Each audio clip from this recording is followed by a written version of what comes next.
precursor de la independencia.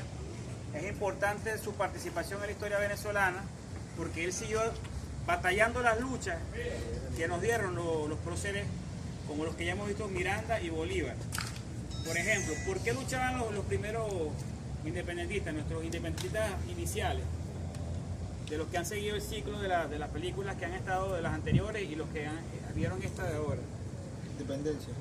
Independencia. Pero ¿qué es lo que luchaba la independencia?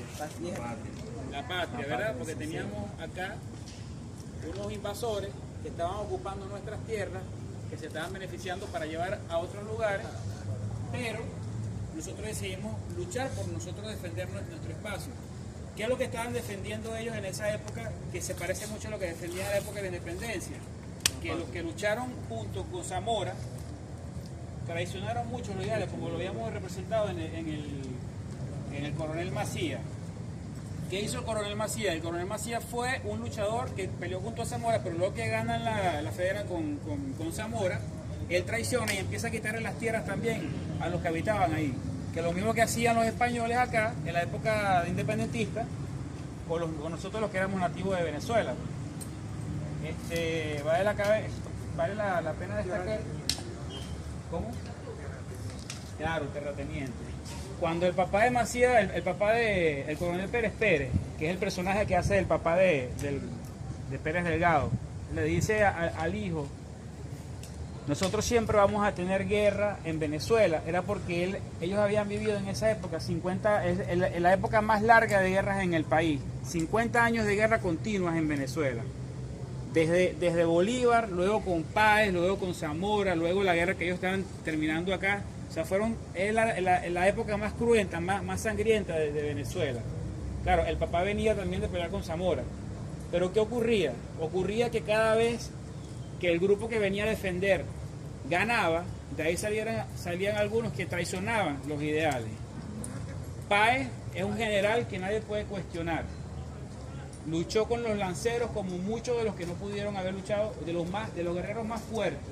Sin ellos la independencia no se pudo haber logrado. De hecho, cuando ellos le ganan a los españoles, que regresan las tropas del Imperio Español, que eso no lo pudimos hablar en la película pasada del Libertador, porque ocurrió una contingencia, tuvieron que los compañeros salir rápido por cuestiones de operativo. Pero una de las cosas que íbamos a discutir la vez pasada, ¿quién vio la película el sábado? La del Libertador. ¿Quién estuvo presente?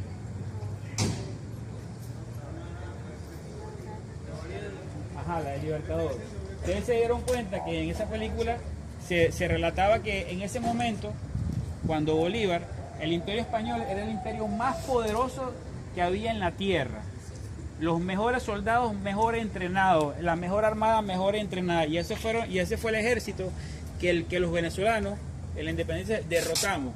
Cuando los generales españoles, el rey les pide cuenta: mira, ¿cómo es posible que allá esa gente que no tiene ninguna formación militar le pudieron vencer a los ejércitos más poderosos del mundo? Y uno de ellos le respondió: usted me da a un país y a 100.000 lanceros y yo le pongo Europa a sus pies, que no eran cualquiera guerreros. Pero ¿qué pasa? Que Páez con sus victorias, al final, cuando ganan la independencia, él traiciona a la independencia. Sí. Y el general Zamora pelea contra eso que traicionaron a Bolívar. ¿Qué pasa? Que cuando el general Zamora vence su guerra, la guerra federal, personas como el coronel Macías, que aquí se ve, también traicionan a Zamora. O sea, eso es una historia que se viene repitiendo, una guerra tras otra, tras otra, tras otra. Y esa es la enseñanza que nosotros tenemos que aprender de esta gesta. Que siempre cuando nosotros vamos a una lucha, tal vez alguno que otro puede traicionar, pero siempre tenemos que mantener esa victoria, pues, esa batalla. ¿Cómo? La lealtad, correcto. Como le decía él al hijo, que la familia, pero la patria, uno da la vida por eso.